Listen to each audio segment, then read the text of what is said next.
All right, well, Merry Christmas to me. This followed me home on Friday. Went up and got it with a coworker. This is a 1957 Bridgeport milling machine with a J head. Pretty much all original. It did come with, looks to be the original vise and a funky Cushman super spacer, which needs some love, but that's only surface rust. The DRO works, however, one of the displays is a little funky, so we probably need to change some caps out. Overall, everything's fairly tight. You still got a good amount of slop, as to be expected. Everything is with a grease zerk on this thing, it looks like. I have yet to read into it. I have a book on the way from eBay, but this is where this is going to live until otherwise. So we painted this section of the floor. I did bruise it up a little bit moving it, but I mean, overall it looks okay. I had to come back and hit it with the sander, and now I'm filling all this in, and then we're gonna paint just to the left of that patching I've been doing. So this whole section is gonna get painted in preparation for this one's bar feeder. And then there's the other bar feeder here.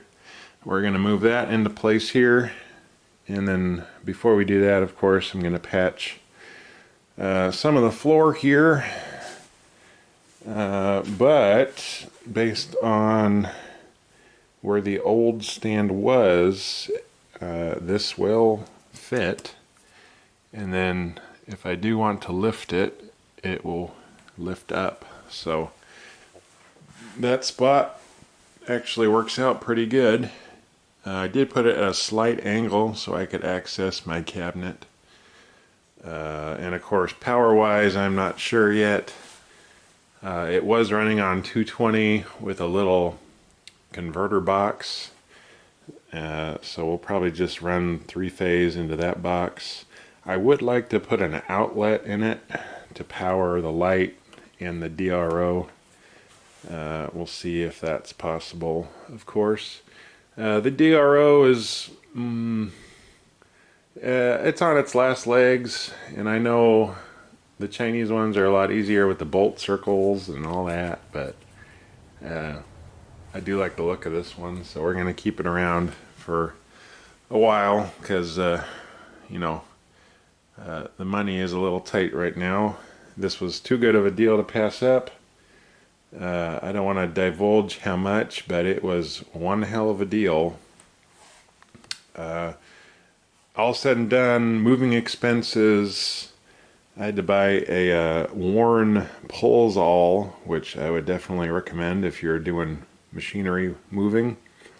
I think I'm in this Bridgeport maybe $1,300. So that's pretty darn good price.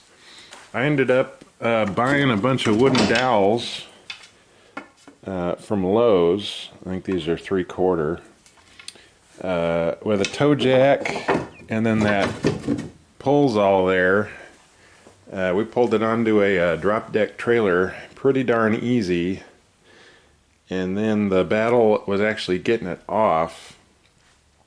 Me and a coworker walked it off on the wooden dowels, and then ended up jacking up the front, putting a 4x4 in it, putting the toe jack on the back, jacking it up, and then I rented a pallet jack, and we just shoved a pallet jack underneath it, and then that allowed us to maneuver it around to where I wanted it. And I would I would definitely recommend that, even though we only used it for probably all of 10 minutes during the whole day of moving. It was definitely nice to have.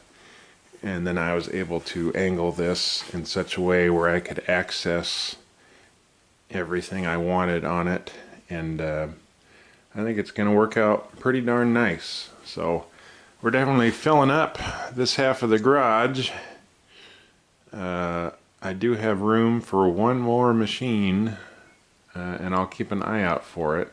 It'll be a decent manual lathe, and it's going to go probably right here eventually is the plan. But I need to paint this floor and get this side of the garage buttoned up. I am going to look at getting like an industrial curtain to go between the two, just to keep all the oil and crap out of the way. I'm not sure if I'm going with like one of the freezer curtains or maybe the walls that Uline sells, but I'd probably get away with the freezer curtains because you can just kind of drape them over the bar feeder and not have them get in the way of anything. So we'll see. We will see. That is what I've been up to.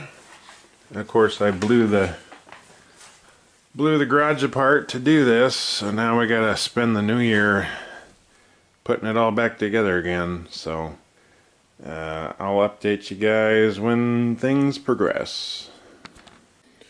Alright, well, welcome to 2026. I got the bar feeder back onto the white Citizen here.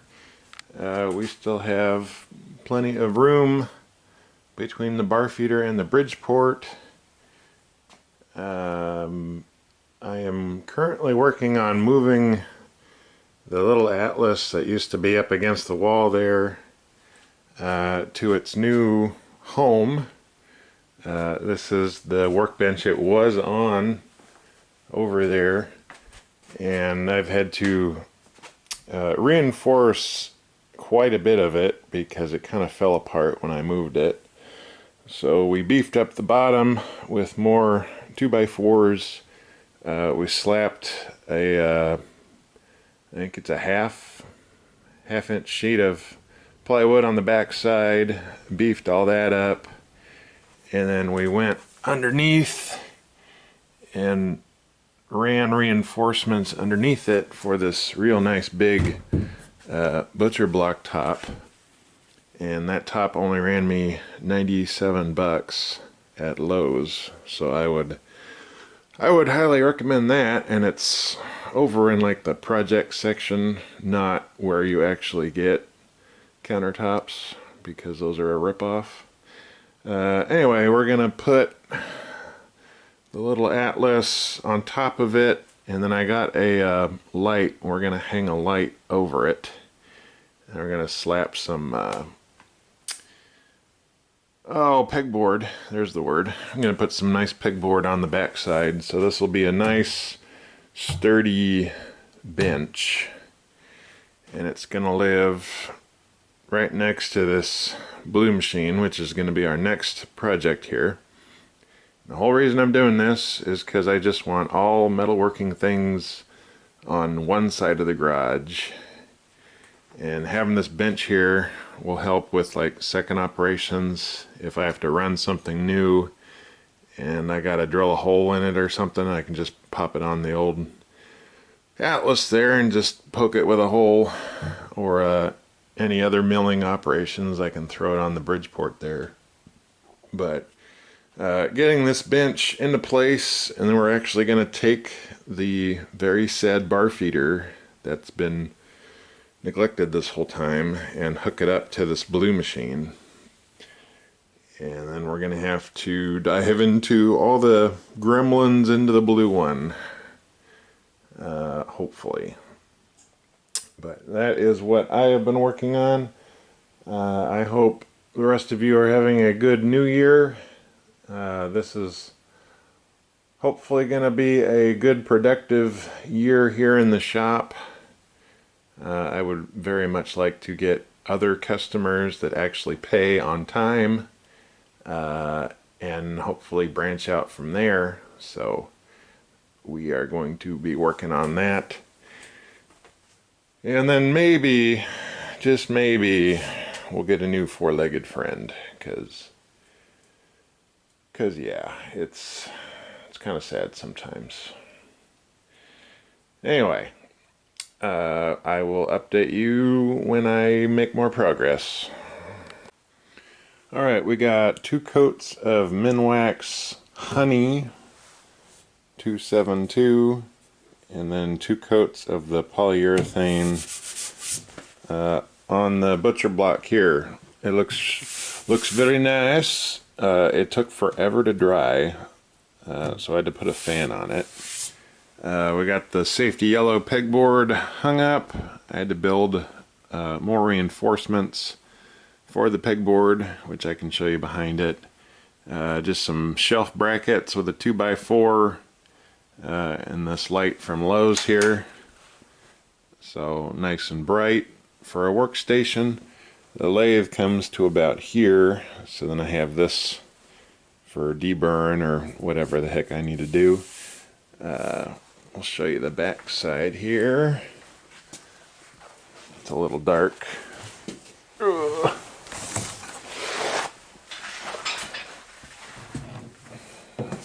Alright. I got this light here. So had to put in these 2x4s and paint them. And then, as you can see, I need to go back and paint some more.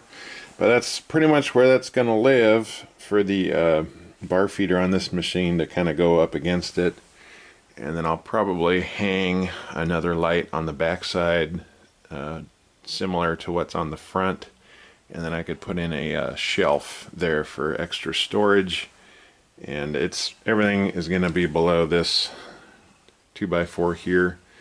It's just going to be down here, so I could have a nice long shelf there for extra supplies and whatnot. So there's that. Facebook Marketplace struck once again, and underneath all this oil change and belts here I just did is a Resnor propane heater, and this is a ceiling mount unit that is for natural gas. However, Resnor does make a conversion kit to propane, so that is coming in the mail for this thing. It's not terribly big. However, once I hang it up, it's probably going to be pretty large. But it is, what is it, 45,000 BTUs, so that is plenty oomph for this little garage here.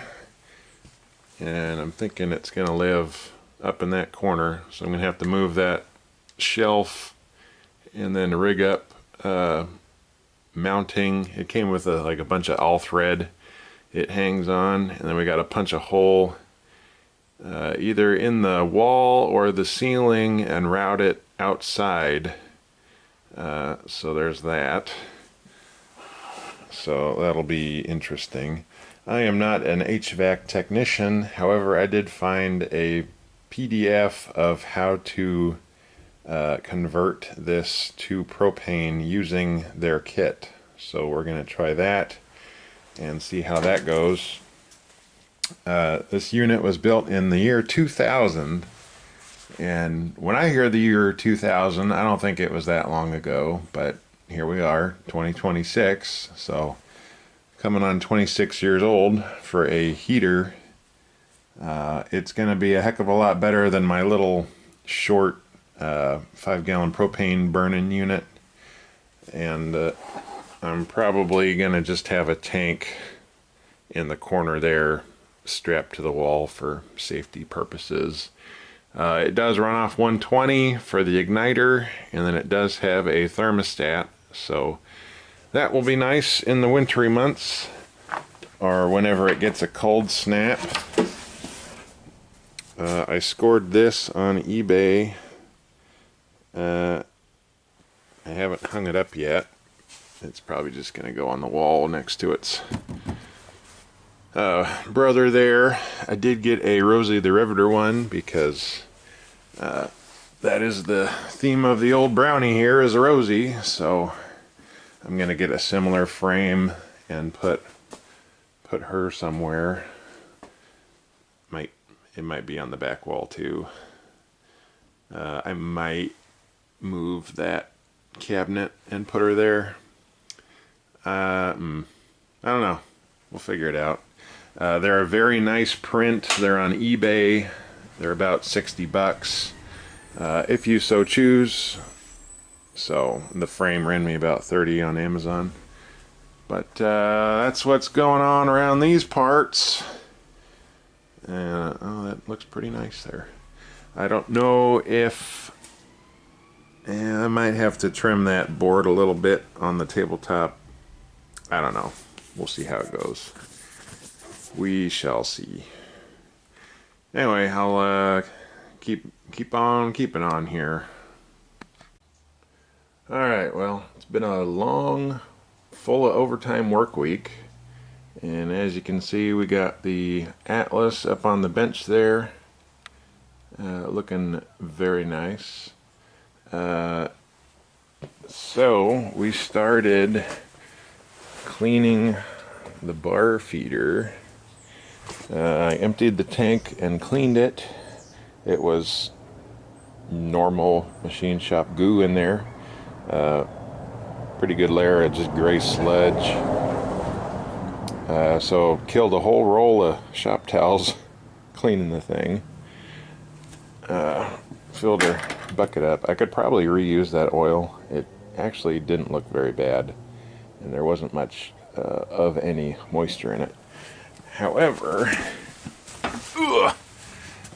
before I move the bar feeder and it blocks this motor, I would like to thoroughly clean it and the cover over there. And so I thought maybe a portable steam cleaner would be pretty good. So we're gonna try that, keeping it away from the electrical connector there. And then we'll see how it goes. So it's just a little Bissell Amazon job. And we're gonna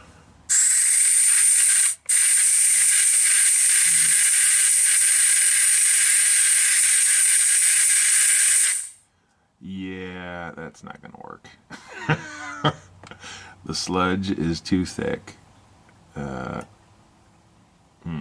I bet it would work good on like the computer fans. Of course, you'd have to remove them in order to use it. But it appears that degreaser is going to be the best win here, because that didn't do anything.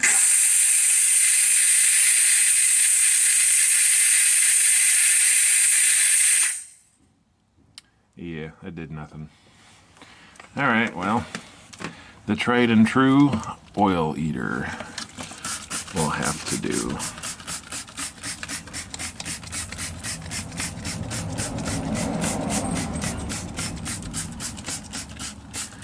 Pretty much just let that eat on there. Other than that, the bar feeder looked pretty good. It's definitely pretty gross. It does need still a lot of work. The tank is at least clean, so that's nice. We're gonna start working on this machine here, so we'll see how it goes. Alright, it's the next day, and I'd have the doors open, except it got pretty chilly overnight, and I would like to not freeze my butt off in here. I'm still waiting on parts for the heater, so that's still coming in the mail. So I got my flashlight for now. So I will say the steam cleaner by itself did not work, but if you combine it with the oil eater and you spray on the oil eater and just kind of let it eat at the oil, as its name implies, the steam cleaner does a pretty darn good job just blowing the grime and goo right off, and also the stubborn stuff that the oil eater couldn't get to if you let it sit. So we cleaned back behind and up underneath and all over the motor there. So that's nice and squeaky clean. We got the bar feeder set down, leveled with the machine.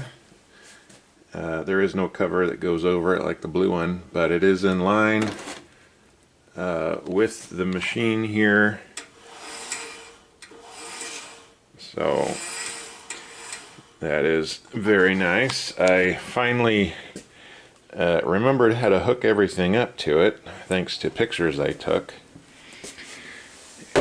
And I should have taken a bit better pictures, but when I first got this machine, I unhooked every single wire on this front face and the machine, so I shall not do that if I have to move it again. The other one, I just disconnected it from the machine and left it, but this one, I think this is the first machine I moved, so we didn't really know how to attack it, but still need to clean all the smudge and goo off the fan there for this cabinet. But other than that, it went on. I mean, it was okay. Our next plan of attack,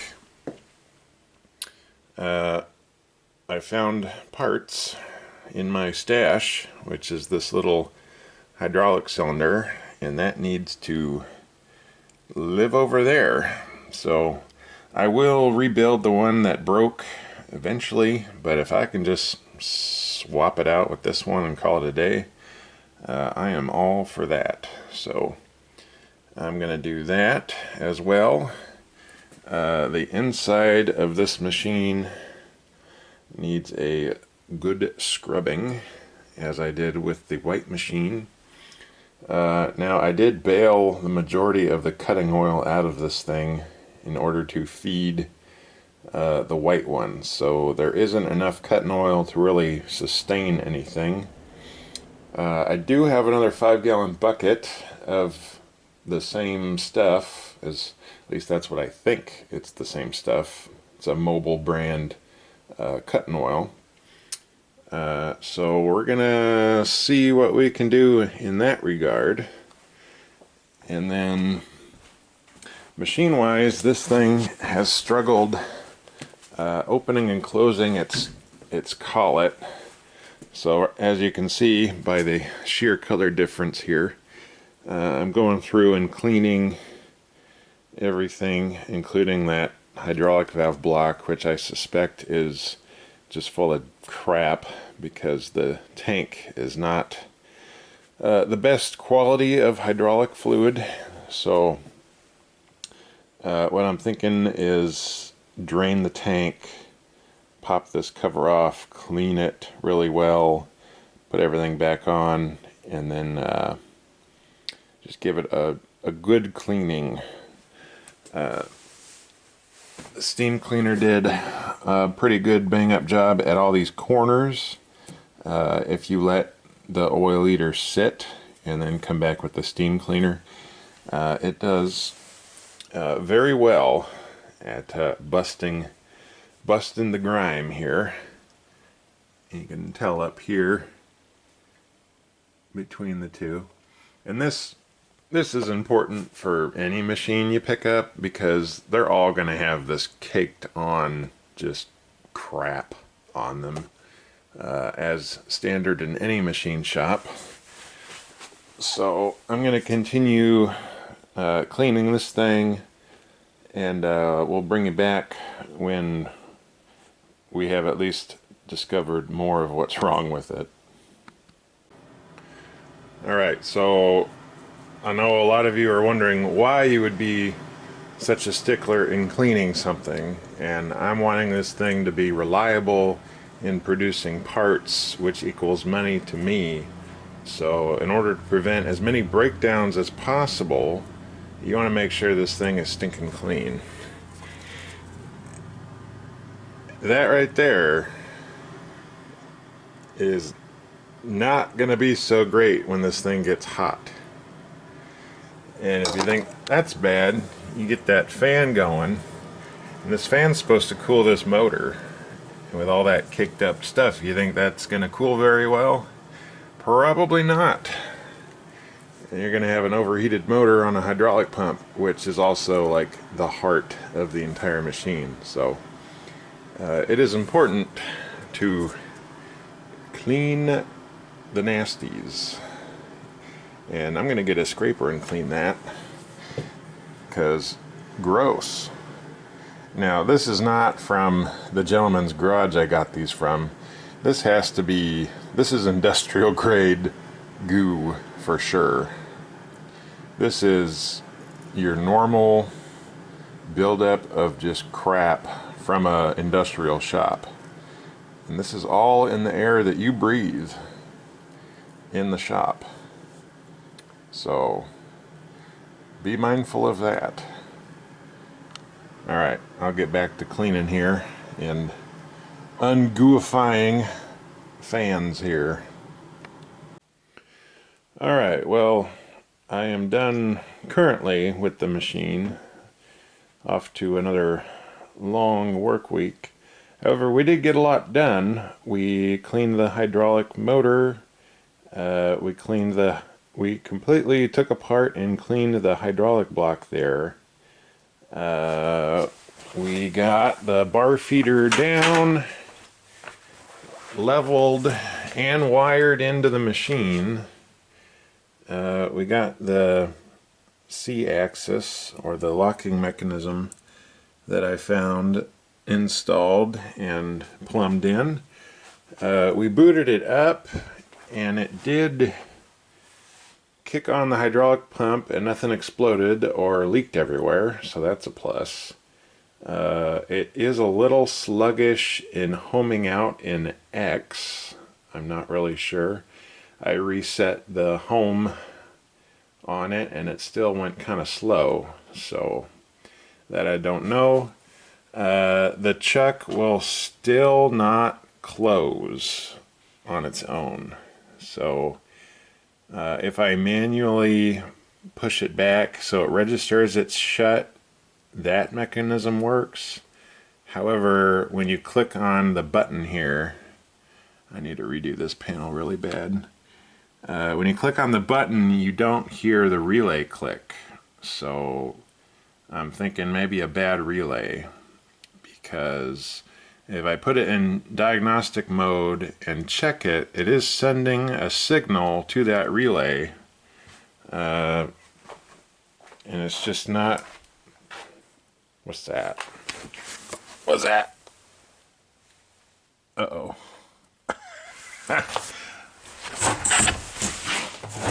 What is that? Uh-oh. Uh-oh, we're dripping. What the heck? What the heck? Where are we dripping? Where are we dripping here? Oh my. Oh.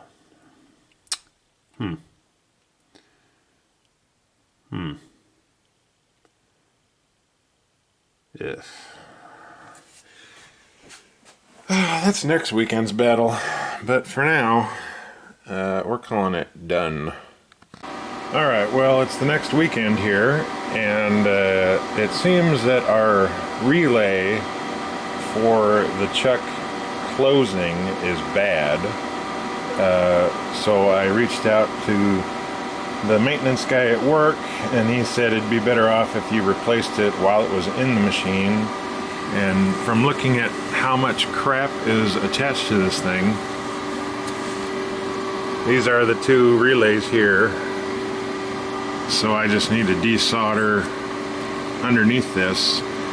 He advised to use some painter's tape with some cardboard, because this still technically has voltage thanks to the backup batteries. So I'm going to make like a little cardboard shelf here, so any solder drips are going to be contained via the cardboard, and we're going to desolder these relays, and I did get them off of the old Jungle website, and they are still Omron brand. They're made in Indonesia, so I might swap the new ones in there. I'm not sure. I still have an entire backup of this board in my parts bin, which, you know, I don't know if that would be really hurting anything. Would be best to change out with brand new, which would be the smart thing to do here. So I'm gonna just double check all my voltages on these compared to the old ones, just to make sure nothing bad will happen, and then we'll see what the verdict is. So I was advised to get more sockets, so then you could easily plug in and swap out sockets in the future. The only ones I have are on my donor board, so I might just pop 2 of those off and throw them in here just for ease of use at a later time.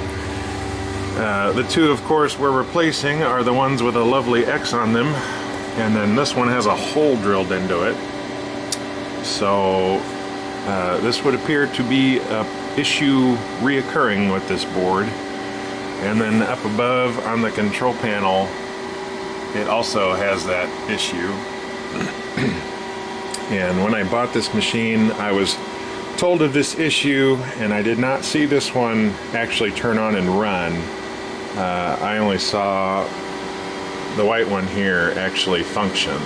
So that one will be running in the background while I am fixing this one. I might have a potential new part that I can run. I probably can't show you guys it though, but things are looking up here in the year of 2026, and I'll bring you guys along when I can. Let me get started on trying to desolder these relays off this board here. Alright, so I was able to desolder the relay. I had to take some braided, what is it, the wicking desoldering braid, and try to get as much solder off as I could. And then I took a Harbor Freight heat gun and very carefully just pointed it right at the connections there, and then it just popped right out. So I'm just cleaning it up a little bit. Had to use our donor board here from a different citizen, and I'm rubbing a socket off of it. So the relays I bought off Amazon are for the sockets, so that kind of worked out. They are the correct type, so we are going to see if they work. Hopefully nothing bad happens here. So I got plenty of donor sockets there if I need it. You can still get these off eBay pretty inexpensively. Luckily Omron is still around, and these are a type PT08 socket. These take the bigger connector style here, versus the one I desoldered is the smaller, and I guess that would be the -O. This is a type Y2-O, and this one is just a LY2-O, and this new one is just a LY2. So we're gonna see what happens here. Should be pretty straightforward. I'm just gonna do both while I'm in there, just because I would like this thing reliable. If I am getting new work, I definitely need as much capacity open as possible. So I'll try working on the other one and then I'll bring you back when I got at least one installed. Alright, so we got both changed out, and I will say they look better than those. Plus they have the sockets, so now you can just pull them out if they go bad in the future. However, that did not fix my problem. It's the coil itself on the hydraulic block. I flip-flopped the connectors, and lo and behold, it closed and it would not open. So the coil is bad on the hydraulic block.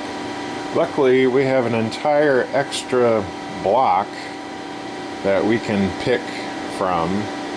So I'm going to pick a new coil off of that. I don't think that one will work down there, so I'm going to get a different one.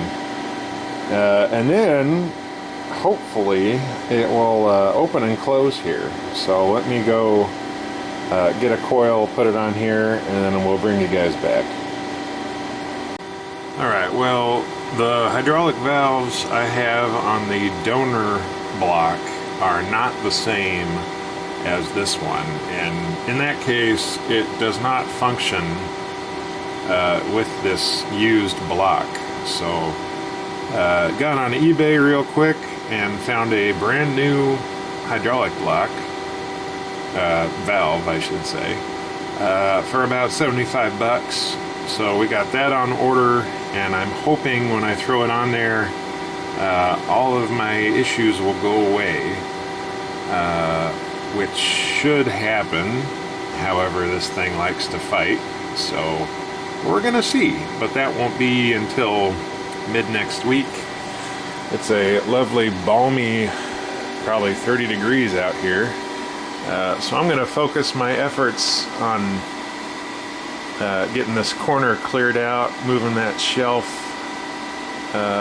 for the heater I have, and I'm waiting on parts on that as well. So I guess we'll bring you guys back when I got some parts here. Well, hydraulic valve didn't work. It is an electrical problem. And I don't know about you, but I despise electrical problems. Mainly because you gotta decipher the electrical diagram as to what's going on. So it will open the collet, but it will not close. And from what I've gathered, the signal on the front control panel, you click that button and it comes back here to this bank of relays. And I would assume, and we all know how assuming goes, that this relay would activate and send the voltage needed to the hydraulic block, which would then close the collet. Somewhere something is not happy, and it will not allow the voltage or the signal to get to that relay. So we're having to dive deep into the lovely background of this machine, and I will give it to Citizen. It is somewhat easy to understand on their wiring diagram. It's just me with the lack of knowledge in this particular machine, which I am getting, more under my belt every time I open the book. So this is my life currently. In better news, the heater works. I got it all plumbed up. I'm not going to make a video converting it because that sounds just like a bunch of liability nonsense that I don't want. So I will say it was, well, we'll go look at it here. I'll bring the light. Whoa. I will say it was doable. I had to replace the springs in this regulator And then I had to purchase a manometer, gas pressure tester. The kit I bought came with this lovely little decal there. 3 ports that are designed for propane, so I had to take out the nozzles here and put them in for propane, which wasn't terrible. And then after I did all that, I had to hook the manometer up here. It came with something that plumbed in there. And then you got your propane tank there. And you cycle it several times. And then underneath that black screw there is another screw. And behind that is the spring. And you loosen or tighten that screw, which compresses or decompresses that spring, and then you set it to whatever water column pressure you want, which in this case is 10. And so I guess I can light it up for you here. So we're going to turn the propane on. We got the exhaust going outside because carbon monoxide poisoning is not fun. And if I'm going to put you down here. So this is, where you at? So this is the thermostat wiring, and if you combine them together,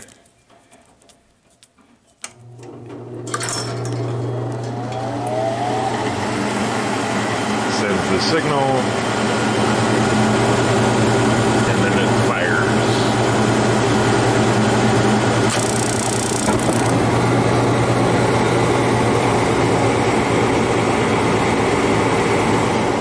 And it blows nice toasty hot air out there. It takes a few seconds to warm up, and that fan kicks on and blows air over the hot tubes there. And it's fairly quiet, as you can tell. So now I gotta figure out how to mount this thing. There's the fan. Give it a little bit and you get nice toasty hot air. And if you undo the thermostat, it kicks off the heater there, and then it just does this cooling cycle routine, and then it shuts off. So we gotta figure out where the heck to put that in the corner.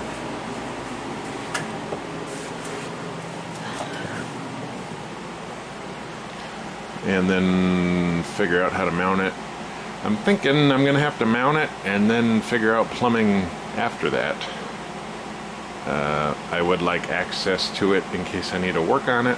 So unfortunately that means all that hot air is gonna be blowing this way. And then we're gonna have that black weighted curtain over here. So that should keep all of our hot air over here. I would like it kind of angled. But I guess we'll see. I'm not sure. That was part of the day, but we need to take more time and dive into this thing. So I will continue to look at all the electrical books here. Alright, luckily we have a working machine right next to the blue one. And on the back of this relay board, you can see all this nice clean wiring and no hodgepodging around all the relays in the back. Ooh, that one is very yellow. So this one works. However, it did give me trouble last time, and that was because this plug-in was loose. And this wasn't able to fire up, and that scared the crap out of me. But it's back up and running now. However, this lovely blue one here has this, and I have no idea why. I'm currently waiting for a response from the previous owner as to why this has so many splices in the back of it. And now the system recognizes the relay, and now when I click the clamp and unclamp, it actually makes a sound. So I don't know if that's me just wiggling wires back here, but these two right here are the clamp and unclamp, and the rest of all this I'm not sure what it goes to. So these are the only two right now, but according to yesterday, the machine wasn't even able to recognize the clamp and unclamp signal, and in the book Citizen provides, it says that you're screwed and you have to contact the manufacturer. So we're gonna try and see what all this is first. I'm trying to just make it work, and of course having the one right next to it not filled with all this malarkey is kind of pointing a finger pretty hard, but I don't want to touch it if it's something that helps it or maybe solves it. I did change out this board because this one I had all the LEDs on top, and the one that was in here did not. I'm not even sure what this board does, but I replaced that one with the parts one I had, and now I'm just going to double check connections, I guess, because this seems like it shouldn't be this hard for a chuck to clamp and unclamp. But I guess we shall see here. Alright, here we go. Alright, it has been many a days later, and the previous owner said all that red wiring was for different M codes. He wasn't sure what the heck they used it for, but it did work, so at the moment I'm not going to touch it. We did have a slight breakthrough.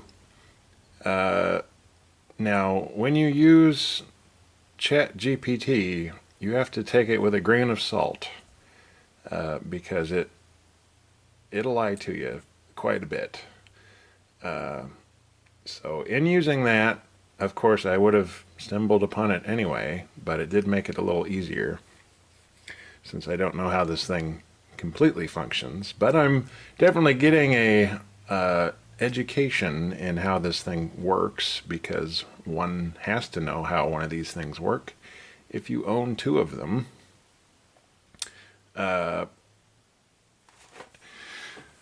So this relay board is hooked into M2, and M2 hooks up here, right here, and I noticed this one right here at the tip of my finger. If I can hold it, you see that hole? That is not supposed to be there. And if I do a ohm test on the one next to it, the bottom two, not the bottom one, but the one right above the bottom ohms out, and this one does not. And they are both the same make of chip, which is a Texas Instruments chip. And through a little bit of Googling, it is a peripheral driver for high voltage, high current applications. And this tells you the pin layout. And I'm getting 10 of these things for like $10. So parts on the shelf shipped, which is also nice on these older machines. They use a lot of different parts from different manufacturers, and they're not just all one name brand. So that is a definite broken thing that is on the board here, and now one is curious as to what else might have gone wrong if that indeed blew out, because that chip is back behind the power door, so it's not like somebody just threw a ninja star at it. It definitely popped, and it is 43 years old, so I'm not holding that against it. But I'm hoping that nothing inadvertently caused it. I guess we will see once I replace it. And the best way to replace it, it looks like I'm going to need a fine tip on my soldering gun. And we're going to take a little pair of snips, and we're going to snip each leg off of it, pull the chip out, and then we're going to use the soldering iron with a little pair of pliers and heat up each little foot so I can extract it, and then go from there. Now the chip right above it is a bit angled, and I'm going to kind of go through and just probe them with my multimeter here just to make sure, and we're just going to go over it with a fine-tooth comb. Now, extracting this board wouldn't be terrible. It would probably worth it in the long run to just pull it and go over it. However, I'd rather just go over it in the machine and prove that the machine can function without spending too much time on it. I am rooting for it, however, so root well for it in the comments. So that is the current breakthrough on this thing. In my poking, in case this helps anybody else with one of these things, these two blue wires coming from the back of the chuck clamp, right? Yeah, the chuck clamp, which is this one. And now those two wires, oh geez, those two wires go into this, which is those bottom black and red, or black and white wires, and that is plumbed into with the bar feeder. So something with the bar feeder controls something. That was a rabbit hole I also went down.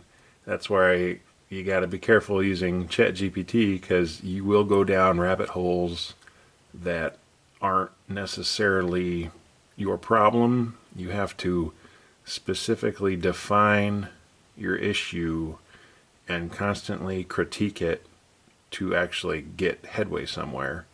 And I was surprised at how good it could inform me of this machine. Now, it's not set in stone, but it did give me an idea as to where to go looking. So I will say it was very helpful. I'm handy, but only to a point when it comes to electronics. So I am thrilled that we found a problem after a week of spending an hour after work and poking around and prodding. And I'm hoping it fixes most of the problems. The next hurdle is that the x-axis drifts after you stop it, and I'm wondering if this short has something to do with it, because it will not home correctly in the x-axis, and I will show you a snippet of that in the video ahead after I fix this chip. And I'm sure as hell hoping that this chip is what controls the chuck clamp and unclamp, because that would make me very happy. So that is what I have been up to here. I did notice this Omron, the leg was gone, so I just soldered the leg together there. So now that board is fully fully together. I don't think that really affected anything. There was a burnt trace, however, it still ohmed out correctly. And I was informed by the maintenance man at work that even if it ohms out correctly, it could still be bad. And it comes over to this very last one here. And you can see, oh, well, now you can see how burnt that end is there. And maybe that one. At least that one for sure. That one's pretty smoked. So at some point it drew something heavy on it. And I have contemplated replacing a lot of these, but each one of these is about $14. And that's where eBay will come in handy if I do end up replacing a lot. I'm just going to buy a bunch of sockets and a bunch of these off eBay if I need to do it. Again, I don't want to dump too much money into this thing. I would like it to function before I, dump a lot of money into it. I already have a good chunk of money in just hauling it here and, wasting my time on it. So I figured with the amount of parts, and if I'm bored here and there, we can bring her back to life and, have fun too, because there isn't a lot of these around. I know there's quite a few of F-16s, but nothing much on these F-12s. So I will update you guys when I get a new chip, and I'll bring you back after I fix it here. Well, while we're waiting for the chip to get here, we got the heater hung up. It actually went pretty smooth. I like where it's at. I don't hit my head on it.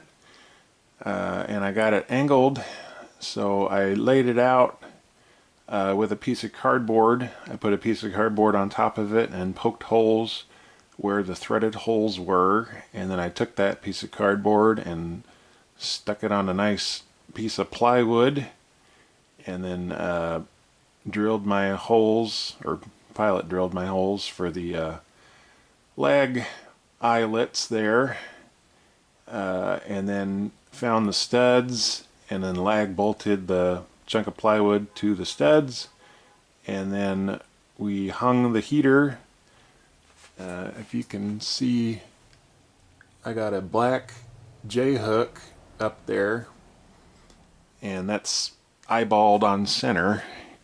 And then I had the sawhorses sitting there with the heater on it, and then I backed my truck up all the way until my my ball hitch was hanging out, like right here.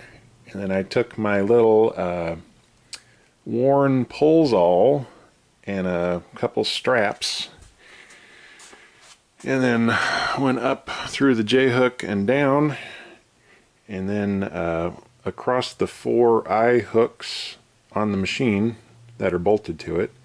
I just took a chunk of ratchet strap I had and kind of snaked it through the eyelets and tightened it so then it had a single point of lift, and then we just hit the button on the Pulsall and it just sucked it right up.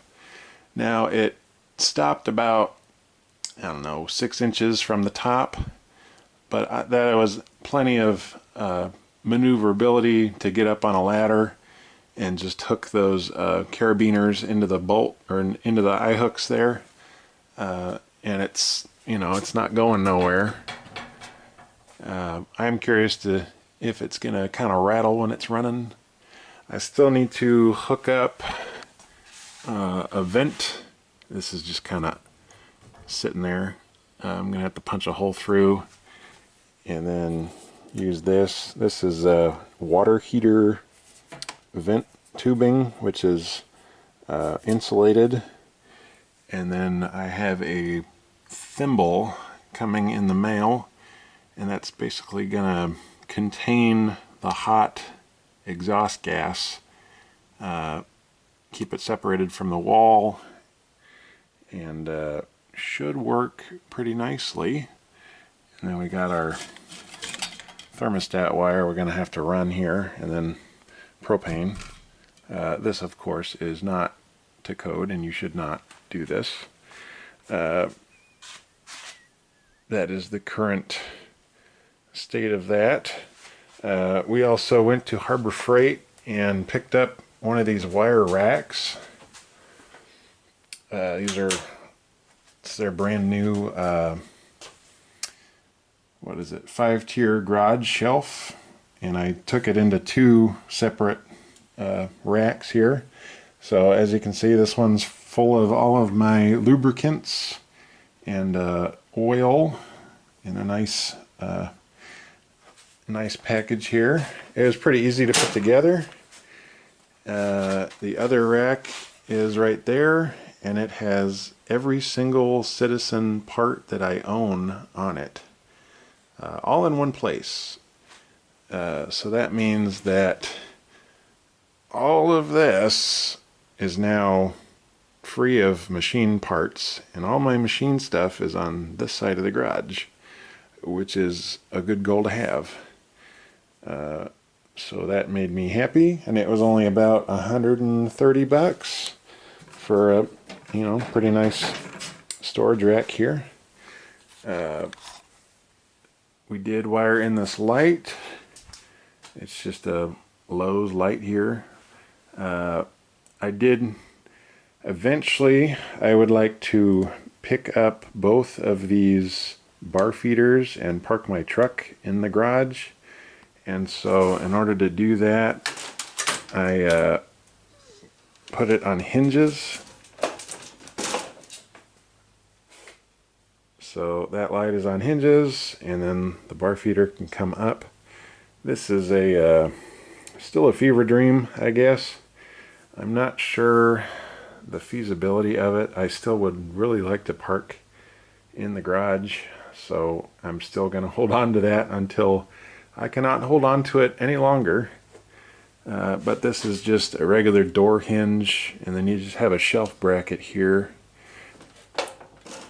I have been meaning to reinforce it a little because the light is the only thing keeping it together. But I mean, it's not bad. It ain't bad. Kind of impressed with it. I do just need like a single brace, maybe with a handle you can grab and flip over. That's later down the road though. So anyway, thank you for watching, and I shall bring you back when we get chips to fix it. Alright, well, I could not install it vertically, so I pulled the board out of the machine, but before I did that, I took a copy of the parameters and downloaded it. Now I have the board out, but I have the umbilical of the backup still on it. So if all goes as planned, it should still have its parameters on here.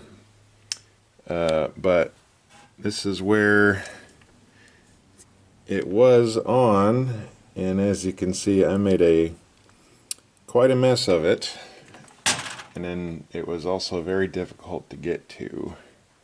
So I am going to desolder the chip that I attempted to put on there, and then we're going to solder one of these lovelies onto it.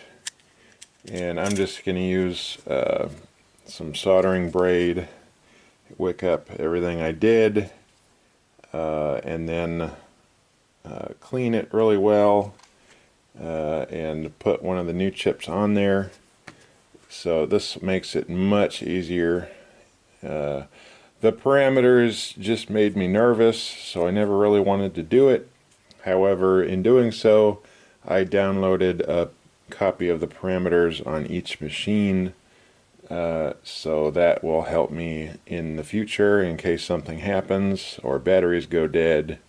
I will have a backup of the parameters, and these machines only have about 90 parameters Other machines have upwards of like over 150 or 200. I know the newer stuff's like in the probably the thousands, I'm sure. But this gives me an opportunity to overlook this board with a fine-tooth comb and see if any of the other chips have blown out as this one has. Now when I fired it up without this chip, I was getting an initiation error, but I was still able to download the parameters. So I'm going to very gently and methodically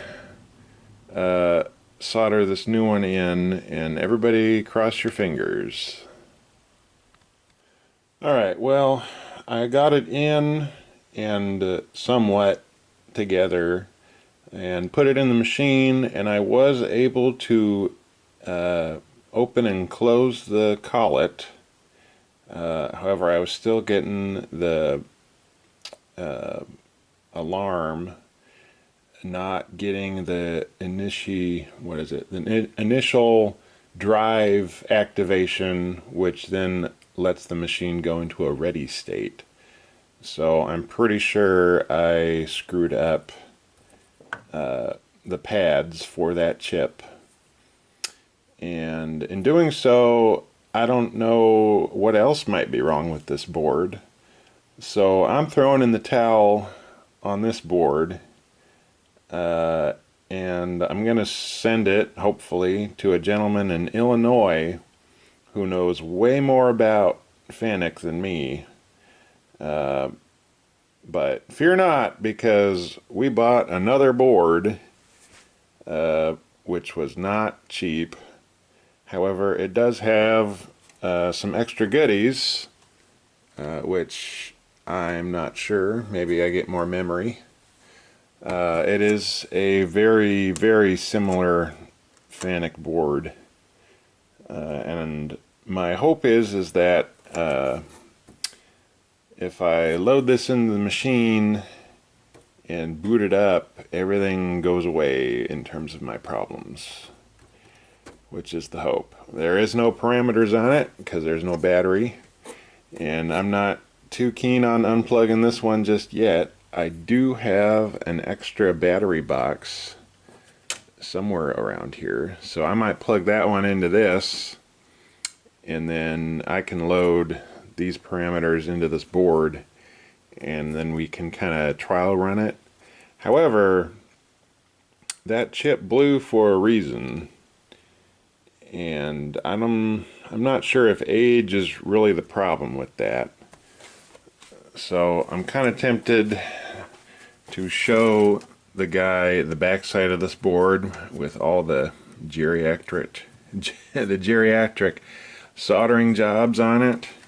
Maybe he knows what the heck it is. Now, this is a Citizen board and not a FANUC, so that is my other concern. I paid $490 shipped to my door in a beautiful box and packaging for this board, and luckily it was in the States at a good price. They have similar boards in China for upwards of $800 for this same board, and it has a 90-day warranty, which is astounding. So I think it would be very much in my favor if I sent him this board, and if anything, if he fixes this one, I can have it as a backup. I'll have to pull this card out for the milling operations, but overall this should solve quite a bit of my problems with this machine. And I guess there's one way to find out: plug it in and see what it does. So we're going to do that, because this lovely bench needs to go and have a manual lathe on it one of these days, very quickly. I just realized I didn't even make a video on it. So for those of you who have been with me many years, I had that nice green 1930s Atlas manual lathe, and Facebook Marketplace struck again, that darn thing, and so I ended up selling my lathe for a really nice South Bend made in 1946. It's over yonder in the shadows there. But I wanted to get this board situated while I have this really nice big workbench right next to the machine to deal with it. So once this board situation gets finalized, we're going to work on putting in the really nice South Bend and getting it all situated here. So things are happening, yet things are also very slow at happening. Alright, well, we unsoldered most of all those connections. A couple of them were to bridge certain parts of the board, so I left 2 of them intact. Now I do have an entire extra board down there, which appears to be in better shape than this one. So if everything behaves correctly, great. If not, we're going to have a lot of work moving everything over and making that board work. So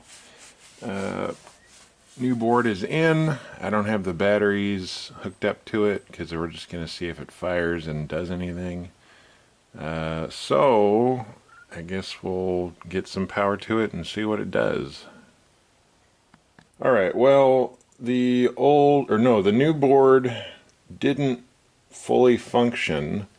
It would not load parameters onto it. So what I'm going to do is I unsoldered and removed the chip from the new board, and I'm going to use this as my guide to repair the burnt traces that I have done to myself on the old board. And so I have some new, I don't know, I got new ones of those, and the goal is that you shove them in there just like that one, little tiny thing, and then you tie it into the trace, so you're basically rebuilding your solder joints for the chip. Now this is a lot of work, and it's very meant for tiny hands, which I do not have. So we have these tiny hands. It's very meticulous and very brain draining. So I'm only nitpicking it here and there. And now this is no fault of the eBay seller I purchased this from. Just the fact that I was able to find a similar board for a reasonable price alone is worth all of the components on this board.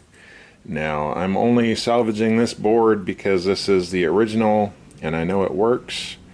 The only real differences are these 2 chips here and then a little glass diode up above them. And I have that on order, but they should be able to, you would think, put in one board for the other.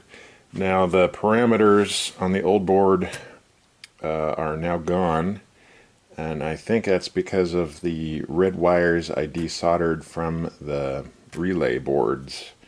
So I do have backups of the parameters, but when I went to upload them into the new board, it would not actually input the parameters, and I'm told that you have to undo one of the wires for the e-stop and actually depress in the e-stop in order to load the parameters into certain citizens. So for peace of mind, I'm going to go through and repair where you insert the chip into the board. I have new chips to replace it with, and then this one should be back to functioning once more. I have other things to deal with besides this board, so that's why it's kind of on a back burner. When I feel like it, I will work on it. We did pick up a new to me optical comparator. This is a major score for the little garage shop here. And as you can see, I have a little bolt on there. And we're going to turn it on. And then there's the big bolt. Facebook Marketplace strikes once more. So you are able to measure things quite accurately with one of these. So that opens up some new adventures. And yes, it is still pretty heavy. They do still make them. It's a Batty SM20. I got 10, 25, and 50 times zoom on it. So that's pretty stinking cool. Yes, the boards will have to live here for now until I fix them, and then this is where the nice new South Bend will live once we get this figured out. I just need a large place to figure out electronic wise, and this works out to be perfect. So I'm going to keep cracking away at this. I'm just going to use my Harbor Freight meter here and read ohms and then probe out where the pins go. If I get lost, I just go to this lovely reference guide here with non-screwed up pins. Worst case, I get one of these boards working. Best case, I get both of these boards working, and then I actually have a backup for both machines, which would be pretty sweet. So I'm going to keep continuing with this, and I guess this compilation of videos has gone on for quite a while, so thank you all for watching. Any questions, please let me know in the comments down below, and I hope you all are enjoying the spring weather.